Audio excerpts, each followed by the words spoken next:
Over the last few years, I visited some of the most important stations in early railway history, including this deep cutting at Edge Hill in Liverpool, the Liverpool Road terminus in Manchester, and this point in Shildon where passengers first boarded their carriages on opening day of the Stockton and Darlington Railway. Last year I travelled to Broad Green on the edge of Liverpool looking for the oldest surviving full-time timetabled passenger railway station, and found myself having to define what a railway station actually is. Is it somewhere with a physical platform? Is it somewhere first mentioned on a timetable? Is it the oldest in use regardless of timetable or platform?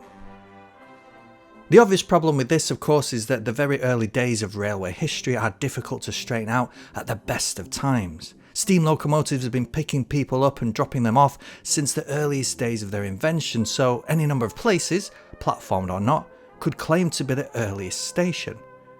Broad Green has a pretty poor claim based on several technicalities. And then there's this. This is Heighington station on the Stockton and Darlington Railway up in the far northeast of England, and this was opened 5 years before the Liverpool to Manchester Railway, and as you can see, it's still in use today. And there's been a campaign over the last few years to save this station based on that fact, but also based on the fact that this behind me is the oldest railway station building to be used for passengers in the world. But I've got a couple of questions. First, is it really? And was Heighington Station really used for passengers back in those early years, or just for goods? In case you didn't know already, it's 2025, which is the 200th anniversary of the opening of the Stockton and Darlington Railway line, a moment that, as we saw in a previous video, marked the point between steam locomotives being used to haul only goods and being used to haul passengers on proper established services.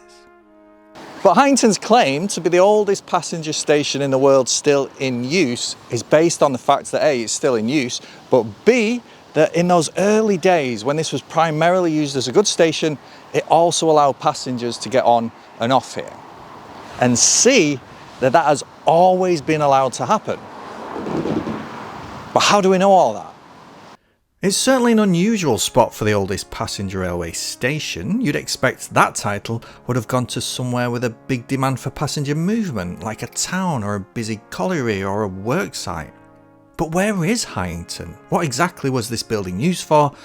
And what did all this look like in 1825?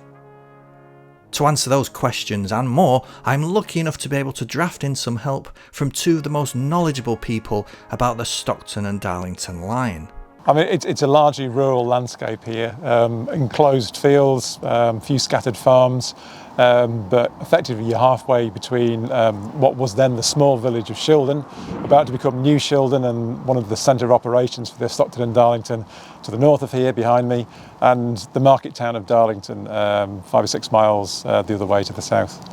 Well, on the opening day there was certainly no station here because the concept of the railway station didn't exist in 1825. Yeah. What we did have here in 1825 was a level crossing, which is just behind us.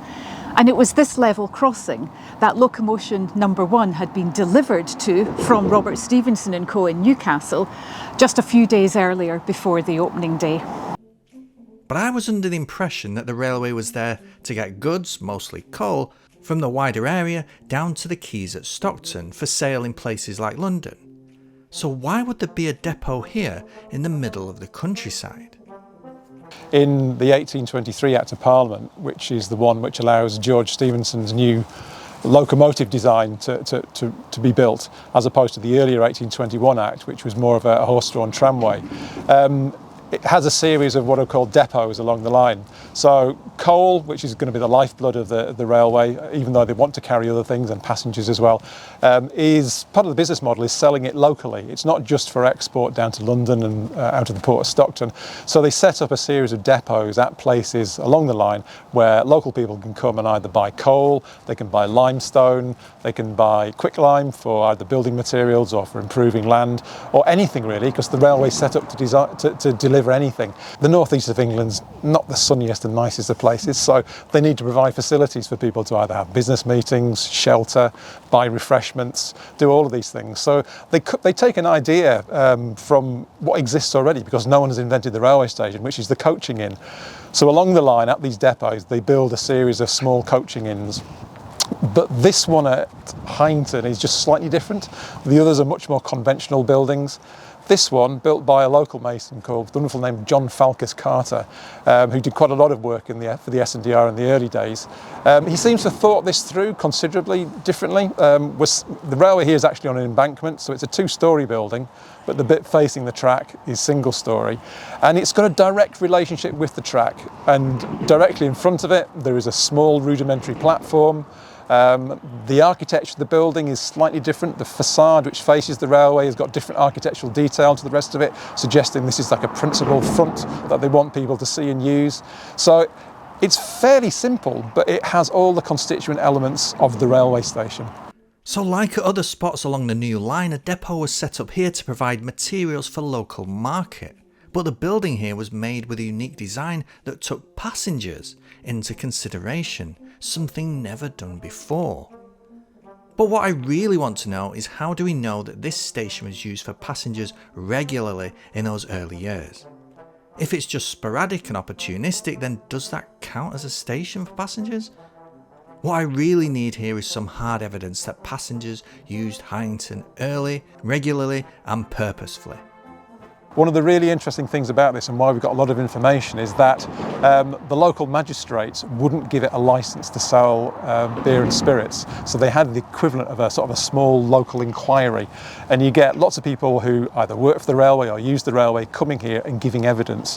So this is where we get a lot of evidence of the world's earliest commuters, for instance. Yes, I mean, the evidence is quite detailed. People stand up and say how they're already using this building, and it's really fascinating. It's obviously it's not able to sell alcohol, and yet it's still in use. And they say, I travel on the railway line from here 2 or 3 times a week for business purposes, and it is a great benefit to the public. The Stockton and Darlington Railway Company themselves employ Matthew Turnbull to be the man who will act as a landlord, if you like, to the tavern from 1827. But his responsibility is not just to run a tavern, it's also to run the depot. So they're living in and they're running the whole show. And so we've got the beginnings of the English rural station here at Heighington, run by a station master. So there is evidence that this station, and indeed the whole line, was carrying passengers regularly to and from the various stations along the route. And the building here isn't even the only surviving one from those early days of the line. Others, such as those in Stockton for example, of course still survive today, whether officially passenger station buildings or not. So how did the building here come to this? Well, in the 1960s, British Rail deemed the need for a manned passenger station here too diminished and closed the building in 1969. It stayed closed for about 10 years until the 1980s, when it was bought by a local entrepreneur and turned into a pub, aptly named Locomotion One. Like many rural pubs, that struggled and finally closed around 2017 and was unable to be revived in the years of the COVID pandemic. Caroline and Niall kindly allow me to have a quick look inside the old building. It's sad to see it in such a derelict state, but not only is it in a better condition than I'd feared, there are also some incredible details in the brickwork and in the layout of the rooms of the oldest half of the building that send a real shiver down the spine. In this room, what has clearly been used as a kitchen or a food storage room, it's exciting to imagine what someone would have seen standing here in 1825, 2 centuries ago, looking out at the track just there. We started a campaign to save the station in February 2024, and we opened a crowdfunding page and asked people to contribute to save the world's earliest railway station. We were doing quite well on that, but we were still a long way off what was required. And it wasn't until earlier this year that Hitachi actually gave us a significant donation to help us buy it. Now Hitachi are located actually next to the Stockton and Darlington Railway, and they produce the most modern rolling stock in this country. The Azuma comes from Hitachi, for example, and they're doing quite a lot of research and development into modern rail travel at the moment. So that connection is quite important for them, and obviously they are very important to us. But it's a bit like, be careful what you wish for Christmas, because we've after years of trying to get it into our ownership, we've now got to raise the money to actually restore it, make it a vibrant place, hopefully get it back to feeling a bit like living history, so that when you come here, you're not just visiting a pub restaurant, you feel like you're in the late 1820s or 1830s, and you can really engage with the railway history here.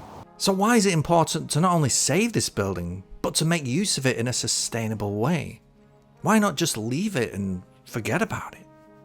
Well, it is the world's earliest railway station, and we steward it, and we are saving it on behalf of the world, from which all other railway stations owe their origins. I mean, if it was the second oldest railway station, we might not be quite as bothered. But, you know, on our watch, I mean, we created the Friends of the Stockton and Darlington Railway in 2013 to protect it, to cherish it, conserve it, make it available for everybody else to visit and enjoy and appreciate it. We can't, on our watch, let the world's earliest railway station be demolished or completely fall into disrepair. And it's not just about old stuff. I mean, clearly heritage, you know, we work in it professionally as well as love it. And a lot of people do. If you look at the number of people who like visiting heritage attractions, it clearly means something to people. But here, the whole project we've got along the Stockton Darlington Railway is that we're celebrating the bicentenary this year, but we don't want it just to be a once in a 50-year event. This is where the modern railway started. This is point zero, if you like. So as Caroline says, it's internationally important. Speaking to Caroline and Niall has cleared up some of my own mysteries about the early days of the Stockton and Darlington line. And I think it's let me realise that trying to pick out singular things in the early days of railway history and saying that this is the first or that was the first is an exercise in futility. Everything evolves. Yeah, as much as possible, we try to avoid the F word, the first word, because undoubtedly there's someone else has probably done it somewhere else slightly earlier. Or but the success of the s&dr is the way it brings all these ideas together and just makes them work. Yes, and that process is experimental. They try something, it doesn't work, they try something else. And so everything is changing all the time in those first 5 years. And I think it's Jeans in 1875 that calls it the beautiful experiment, the Stockton and Darlington Railway. And there you go, from Heighington Station, the world's oldest surviving continuously used passenger railway station. And this wonderful building behind me, which I had the privilege to just go inside and have a look at the multiple layers of its own history. And of course, it needs support. It's a derelict building, it needs saving, but it's still here, which is such a fantastic thing.